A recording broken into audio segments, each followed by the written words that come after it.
자, 자료 공유하고 오늘 바하이 전례 다시 시작을 하도록 하겠습니다.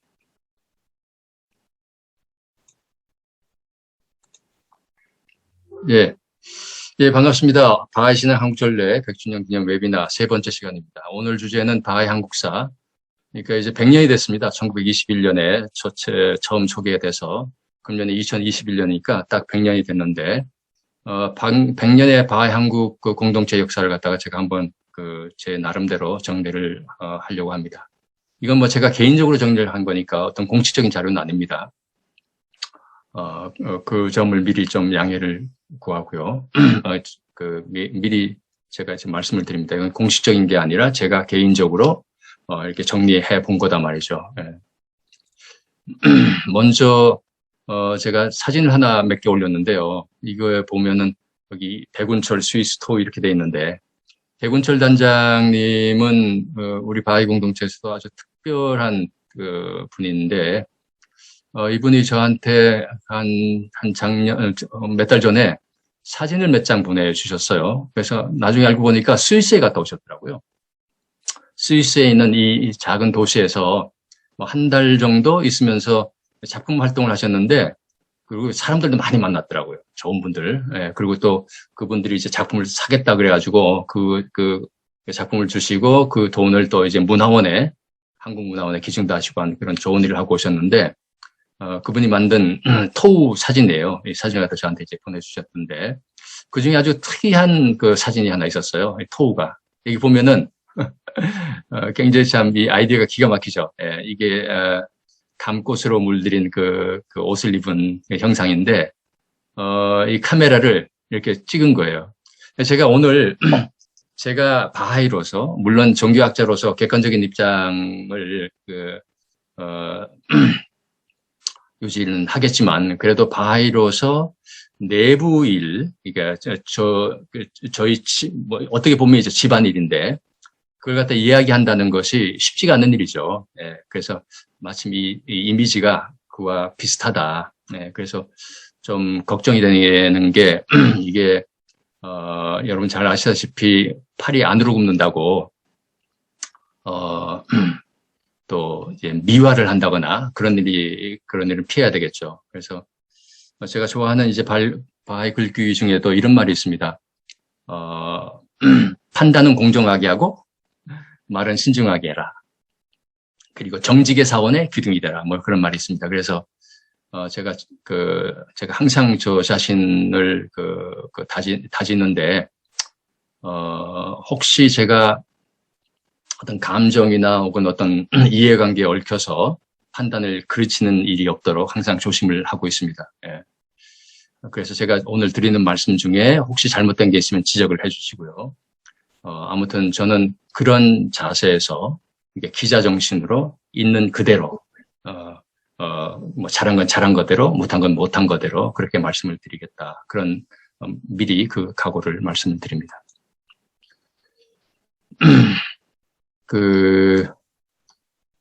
제가 자료를 100주년 기념해서 자료를 찾다 보니까 아주 재밌는 자료가 많이 있더라고요. 이게 1984년 2월 26일 날 조간 7면에 조선일보에 나온 뉴스인데요. 한국의 종교 인구 집계, 정부, 교계 45%나 차이가 난다. 이런 기사예요. 제가 오늘 바하이 한국사를 하면서 어차피 통계를 좀 얘기를 할 거거든요. 그래서 이제 통계자를 갖다 보다 보니까 이런 자료가 있어서 이것도 괜찮은 자료다. 이것도 미리 소개를 하면 좀 좋겠다 하는 그런 취지에서 이걸 올렸습니다. 이게 무슨 말이냐면은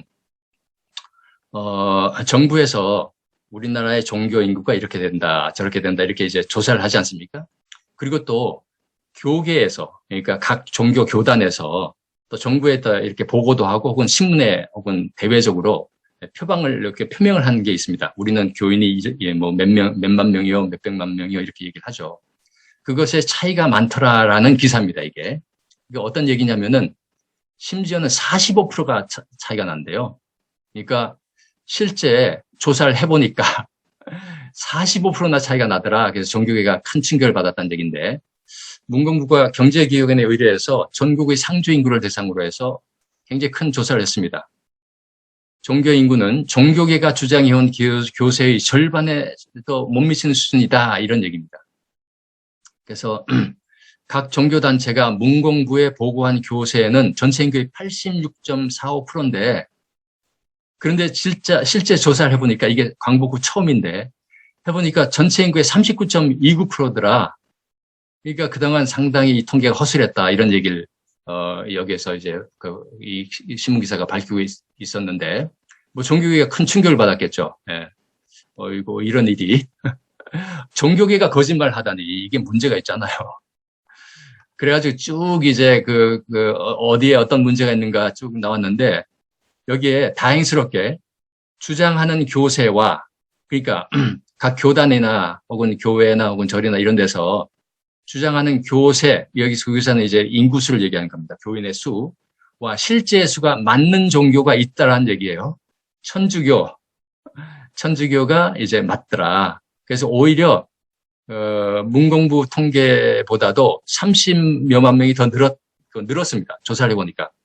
그러니까 오히려 천주교에서는 좀 줄여서 이제 보고가 된 그런 상황이죠. 기타 종교 그래가지고 대종교, 천리교, 태극도, 성덕교, 한월교, 이슬람교, 시천교, 국제도덕협회 그리고 바하이 교인들 이렇게 적혀 있더라고요. 이게 서희건 기자가 이걸 기사를 썼는데 그래서 저는 참 다행이다. 물론 이제 바하이들은 뭐 그런 걸 갖다가 이렇게 숨기고 할 이유도 없겠지만 아무튼 종교 통계를 종교학자들은 알거든요. 이게 여기저기 막 중복 잡혀 있고 이거 우리나라뿐만이 아니에요. 사실은 우리나라뿐만이 아니고 다른 나라도 종교 통계가 굉장히 어렵습니다. 들쑥날쑥. 그런데 마침 정부에서 이걸 철저하게 조사를 해보니까 이런 정도 차이가 나더라 그러는데 다행히 바하이교는 그렇지 않다. 그래서 사실 제가 백준현 기자님을 준비를 하면서 바하이 한국사를 갖다 정리하면서 제가 사실은 바하이 공동체에 있는 아카이브에 가서 그 자료를 뒤지면서 해야 되는데 그럴 여건은 안 돼서 제가 언론사 자료를 갖다 주로 찾았습니다. 거기에서 몇 명, 뭐, 몇 년도에는 몇 년도에는 몇 명, 이렇게 이제 나오는 게 있거든요. 그런데 마침 이 자료가 나와서, 그러면 그거 신뢰를 할 수 있겠다 하는 그런 의미에서 제가 이 기사를 소개를 했습니다. 이야기를 하기 전에 아마 제 이 강의를, 이 특강을 듣는 분들, 유튜브를 통해서 듣는 분들 중에는 뭐 다양하게 종교에 대해서 생각을 하실 겁니다. 그죠? 그리고 또 이제 바하이도 이제 종교 현상학적으로는 분명히 이제 종교니까. 그래서 사람들이 종교에 대해서 많은 생각을 갖고 있어요. 근데 그 생각들이 각자 다르거든요. 그래서 거기에 대해서 제가 잠깐 짚어보도록 하겠습니다. 이 백만장자의 마지막 질문이란 책인데요. 이게 김영규 교수가 쓴 건데 정말 잘 썼습니까? 여러분 제가 꼭 추천드리고 싶은데 혹시 종교 문제에 대해서 관심 있는 분은 김영규 교수의 백만장자의 마지막 질문 한번 꼭 읽어보시기 바랍니다. 거기에 보면 챕터 9번째, 백만장자의 마지막 질문인데, 여기서 백만장자는, 호암 이병철 회장이 던진 질문. 호암 이병철 회장이 던진 질문인데, 그분이 돌아가시기 전에 질문을 남겼다는 얘기 아시죠? 네. 홍순현 원장님, 죄송하지만 거기 들어가시면은 응답을 할 수 있거든요.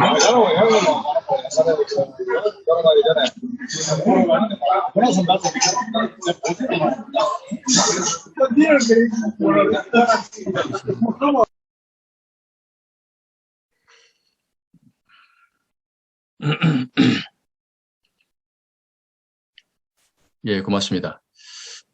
여기서 백만장자는 호암 이병철 회장을 얘기합니다. 네, 호암 이병철 회장님이 돌아가시기 한 3개월 전에 한 20여 가지의 질문을 던지고 거기에 대한 답을 듣지 못하고 이제 돌아가셨는데 거기에서 9번째 김영규 교수가 이제 다룬 것이 호암 이병철 회장이 남긴 질문 중에 종교란 무엇인가, 왜 인간에게 필요한가 이런 건데 제가 여기에 대한 뭐 직접적인 대답은 오늘 못하겠지만 그래도 여러분이 혹시 갖고 있는 기존의 종교에 대한 생각을 좀 정리하는 데 도움이 될까 싶어가지고 몇 개 자료를 갖고 왔습니다.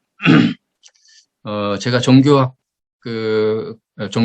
관련된 강의를 할 때 항상 소개하는 그 자료인데요. 사람들이 종교에 대해서 많은 오해를 갖고 있어요. 그중에서 대표적인 걸 갖다 제가 세 개를 갖다가 갖고 왔는데, 이게 뭡니까? 신문에는 이런 것이 그 입시철만 되면 나오거든요. 여러분 이 사진 보면 무슨 말인지 아시겠죠? 그래가지고 일반인들 중에 혹은 비판적인 아주 그 지식인들 중에는 종교는 주술이다 이렇게 생각을 하거나 아니면 그렇게 무의식적이라도 이렇게 생각하는 분들이 많아요. 또 교인들 중에서 실제 그런 분들이 있고요. 그래서 그 어딜 가나 뭐 저 식당에 가면은 흔히 보이는 게 이제 뭐 이 집에 들어온 사람 뭐 복이 있다는 등 해가지고 종교가 무슨 그 소위 이제 구복신앙이라고 그러죠. 그래서 그런 게 있는데 분명히 주술적인 성격 혹은 그런 요소가 있죠. 그리고 많은 종교인들은 그걸 목적으로 이제 종교에 귀의를 하는데 사실은 종교의 본질은 그게 아니죠. 예. 물론 그런 종교도 있습니다. 그렇죠? 그런 식으로 해서 교인을 끌어모으는 분들도 있는데 제가 이제 종교 역사에서 가장 그 핵심적인 어떤 그런 그 주류, 소위 아브라함 계통의 종교, 이거는 주술이 아니거든요. 오히려 기독교 역사나 이슬람의 역사를 보면은 초창기는 박해, 그걸 믿으면 그냥 죽음이죠. 예, 그런 건데, 나중에 이제 종교의 교세가 커지고 그러면은 그걸 갖다가 주술적으로 이렇게 악용을 하기도 하고, 또 그런 형태로 이제 기대는 그런 분들이 많은데, 종교는 주술이라는 것은 오해다. 주술적인 요소가 있긴 하지만 그렇지 않다. 그런 말씀을 드리겠습니다. 또 하나, 예, 그래서 이게 마치 무슨 이게 매트릭스에 있는 알약처럼 뭐 하나 먹으면은 금방 뭐가 되고, 우리가 나라에 지금 이슬람에 대한 편견이 많은데, 무슬림 그러면 전부 다 뭔가 머릿속에 뭘까 있어요. 그죠? 하루에 5번 예배하고 이러저러. 근데 그렇지 않습니다. 제가 무슬림들 만나보면은, 여러분, 우리나라 기독교인들이나 불교인들 다 신학자가 아니거든요. 저보다도 무슬림인데도, 평생 무슬림인데도 저보다 모르는 사람, 그 이슬람 신학이나 이슬람이 역사나 이런 거에 대해서 전혀 모르는 분들이 많아요. 그러니까, 종교가 이게 어떻게 갖게 되면은, 어떤 그런, 그죠? 그거는 오해다. 종교는 갖는다 하더라도 상당히 오랜 시간 동안 그게 습해야 되죠. 학습할 때 습. 그것도 이제 그 과정에서 스스로 노력을 해야지만 어떤 그 종교의 본질이나 이런 거에 가까이 갈 수 있는 거지. 우리가 그냥 지금 아프가니스탄 예를 들어서 탈레반 하면은 전부 다 무슬림이니까 이럴 거다 그런데 전혀 그렇지 않죠. 그들도 꾸준한 어떤 노력을 통해서 어떤 그런 종교적인 어떤 그 특징을 보이는데 그것도 또 아주 좋은 쪽에 스승을 만나면은 좋은 어떤 특징을 보이고 그렇지 않으면 이제 망가지는 거죠. 오히려 종교가 해악을 끼치는 그런 현상을 우리가 종종 발견합니다. 또 한편 이건 특히 이제 막스의 이야기로 굉장히 유명한데 종교는 아편이다 이런 흔히 얘기를 하잖아요. 그렇죠? 아편적인 요소가 분명히 있죠. 근데 만약에 종교가 아편이면은 세상에 아편 아닌 게 어디 있습니까? 영화도 그렇고 정치도 그렇고 권력도 그렇고 다죠. 그러니까 종교는 아편이라는 것은 상당히 참 종교를 갖다가 폄하하는 데는 쓸만한 구호가 될지는 모르겠지만 이거는 종교의 본질에서는 상당히 거리가 먼 그런 얘기죠. 네. 그러니까 종교는 주술이다 그런 말을 하지 않더라도 그런 식으로 종교를 갖다가 접하는 분들이 있거든요. 네. 거기 가면 복을 받는다 쉽게 얘기해서 혹은 종교는 아편이다 그래서 사람들 갖다가 혹세무민한다 이건 나쁜 거다 그것도 아니죠. 그것도 그런 면이 없진 않지만 그게 본질이 아니다 이런 말씀을 드리고 싶습니다. 또 하나 최근에 신무신론이라고 그래가지고 종교는 망상이다라는 어떤 그런 그리고 또 이거는 특히 젊은이들한테 많이 퍼져 있어요. 그래가지고 무신론자들 클럽이나 이런 데 가면은 종교가 망상이다는 글 혹은 그와 관련된 글들이 수없이 있고 거기에 좋아요 하는 그런 사람들이 많은데 종교에 분명히 이제 잘못 인도가 돼가지고 광신자들도 있고 맹신자들도 있곤 하지만 그거는 종교의 한 단면이지 그걸로 종교는 뭐뭐다 그래가지고 everything 모두 그렇다 그런 것은 그야말로 망상이죠. 그렇게 간단하지가 않습니다. 종교는. 그래서 종교에 대한 다양한 견해가 있는데 그중에서 제가 딱 2가지만 소개를 하면은 여러분이 아마 종교에 대한 기존의 생각을 좀 정리하는 데 도움이 될 겁니다. 가장 진지한 어떤 종교에 대한 견해, 그 다음에 가장 그 현학적인, 가장 시니컬한 그런 소개를 소개해드리겠습니다. 먼저 이제 세네카인데요. 세네카는 기원 전 인물이죠. 기원 전에서 기원 이후에 몇십 년 산, 이게 예수님이 태어난 그 시점에 걸쳐서 살았던 그리스의 인물이죠. 그래서 종교에 대한 인용구를 찾으면은 아주 대표적으로 나온 게 바로 이분의 religion is regarded 해가지고 이 말인데 제가 번역을 하면 이렇게 이야기할 수 있겠습니다. 그러니까 사실 이 세네카는 기독교를 경험하지 못한 사람이에요. 그러니까 오히려 그리스 종교나 로마 종교, 그 종교를 갖다가 경험하고서 나름 굉장히 참 뛰어난, 나름, 이건 사회학적으로나 정치학적으로는 굉장히 뛰어난 어떤 그런 분석이라고 할 수가 있죠. 그래서 그분이 뭐라고 얘기했냐면 이렇게 얘기합니다. 종교는 일반 사람들에겐 진실로, 현명한 사람들에겐 더 wise라고 돼 있는데, 현명한 사람들에겐 거짓으로, 그러니까 오늘날 현명한 사람들이 종교가 거짓이라고 많이 얘기하는데 바로 여기에 속하는 거죠. 그리고 통치자들에겐 표를 구하고 그죠? 정치를 하는 사람들에겐 쓸만한 것, 유용한 것으로 여겨진다라고 얘기했죠. 굉장히 참 학자적인 아주 건조한 이야기죠. 종교가 이런가요? 물론 종교가 이런 면이 있죠. 그러니까 두루두루 이런 견해가 있다는 걸 알아듣는 게 여러분에게 굉장히 도움이 될 겁니다. 종교에 대해서 다양한 의견이 있구나. 또 종교에 대해서 어떤 의견이 있는지, 종교를 굉장히 진지한 어떤 사회적인 현상 혹은 문화적인 현상으로 이해했고, 그 다음에 특히 종교학의 창시자라고 는 분인데, 막스 밀러, 대단한 분이죠. 독일에서 태어났고 영국에서 활동했던 학자인데, 삶과 종교라는 책에서 이렇게 얘기했습니다. 진정한 종교, 즉 실천하고 행동하며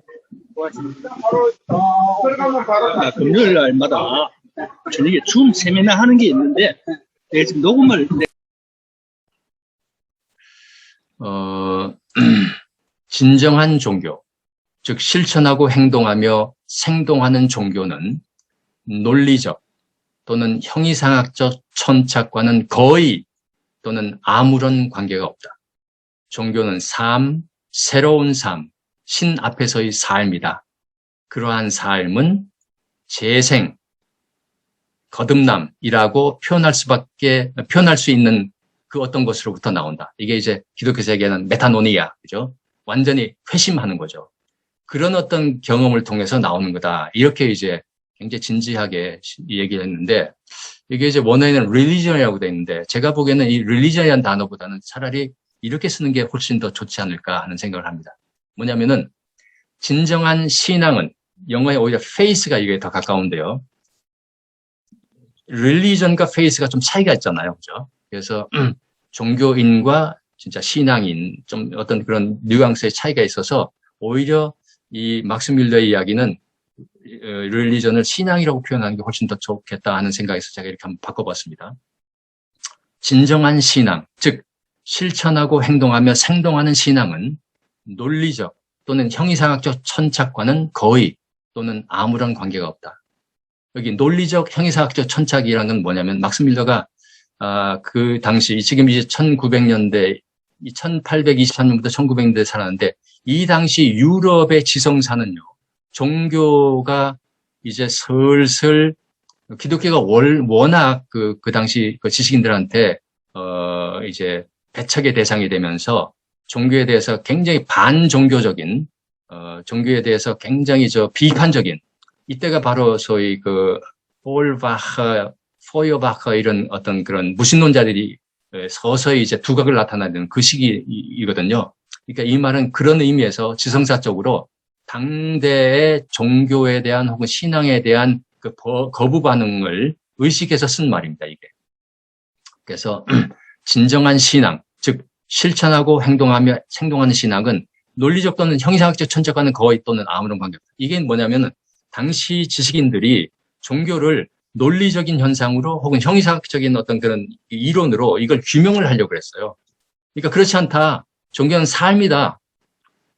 종교학자, 그러니까 당시 이제 비판적인 학자들이 아무리 철학적으로 분석적으로 이 종교를 갖다 이야기한다 해도 그것과는 상관없다. 그건 상관없이 이거는 삶이다. 이런 얘기를 한 거죠, 여기서. 진정한 신앙은 삶, 새로운 삶, 신 앞에서의 삶이다. 그러한 삶은 재생 거듭남이라는 표현할 수 있는 것으로부터 나온다. 이렇게 굉장히 진지한 표현을 했는데 이 모든 것이 다 맞는 말입니다. 사실은 아까 세네카가 한 얘기도 맞고 종교가 아편이라는 말도 일리가 있고 종교가 주술이라는 말도 일리가 있습니다. 종교가 망상이라는 말도 일리가 있습니다. 다 일리가 있기 때문에 그런 얘기를 한 거예요. 그렇지만 그거는 군맹무상이다. 소경이 코끼리 더듬는 거다. 그래도 의미가 있죠. 왜냐하면 그걸 다 종합하면은 거기서 뭔가 나오니까. 그러니까 종교에 대한 다양한 의견을 여러분이 수렴을 해서 여러분 스스로 종교에 대한 혹은 신앙에 대한 개념을 갖는 게 중요하지 어느 일면만 보고 종교는 아편이라는 둥, 망상이라는 둥 하면은 크게 나중에 낙담을 하실 거다 이런 얘기가 되겠습니다. 저는 종교하면 떠오르는 게 이 단어인데요. 티쿤 올람. 원어는 원래는 이제 티쿤 올람인데 한국에서는 지금 티쿤 올람이라고 널리 알려져 있습니다. 이게 무슨 말이냐면 히브리어인데요. repairing the world라는 뜻입니다. 티쿤 올람. 이 세계를 repair 이제 이게 고친다, 수정한다. 이게 무슨 말이냐면 하나님이 천지를 창조했는데 계속 수리가 필요해요. 수리가. 그래서 그 수리를 우리가 한다 이런 얘기예요. 유대인들이. 이건 엄청난 의미를 갖고 있는 거죠. 유대인들이 자신의 소명을 어떻게 갖고 있냐는 말인데 하나님이 비록 창조는 했지만 이것이 자꾸 수리가 필요하다 이런 얘기예요. 그래가지고 정의가 훼손되고 나라가 엉망이 되고 환경이 파괴되고 하면은 우리가 하나님을 도와서 그 일을 하겠다는 얘기죠. 쉽게 얘기하면은 우리는 하나님의 동업자다 이런 말입니다. 하나님이 우리를 필요하든 말든 우리는 하나님이 만든 질서, 이렇게 자연의 질서든 사회 질서든 세계 정치 질서든 망가지면은 우리가 그거를 앞장서서 고치겠다 하는 그런 의미가 있고요. 이거는 그런 의미에서 굉장히 좋은 의미가 있는 거고요. 사실은 지금 유대인들이 욕도 많이 얻어먹지만 알게 모르게 좋은 일을 굉장히 많이 하거든요. 근데 그 좋은 일을 많이 한, 특히 이제 그 인류의 복지를 위해서 알게 모르게 하는 일, 그것의 그 기본적인 정신이 뭐냐? 바로 이 티쿤 올람입니다. 그리고 사실은 그거는 기독교나 이슬람이나 혹은 바하이 신앙의 핵심적인 거다라고 저는 생각을 합니다. 무슨 얘기냐면은 제가 지난 시간에 섭리의 이중구조라고 얘기했죠. 섭리의 이중구조. 그러니까 특별 섭리로 하나님이 뭔가를 하나 만들어줘요. 그죠? 기독교를 만들어주고 이슬람을 만들어주는데 그게 잠시예요. 그 창시자가 있을 때 아니면 창시자로부터 어떤 그런 영감을 받은 어떤 그런 후계자가 있을 때 그걸 이제 파운데이션, 하나의 왕국을 만들어주죠. 근데 그것이 계속 이제 리페어가 필요한 거예요. 수리가 필요하고 그걸 갖다가 좀 더 이제 시대에 맞게 맞춰서 이제 계속 이제 빌드업을 해야 되는 거죠. 그래서 제가 생각에는 종교는 뭐냐? 종교는 그 종교가 준 그 소명을 완성시켜가는 과정이다. 티쿤 올람. 그죠? 그러니까 그러니까 그 계시를 받은 인물의 동업자가 돼서 아니면 어떤 그런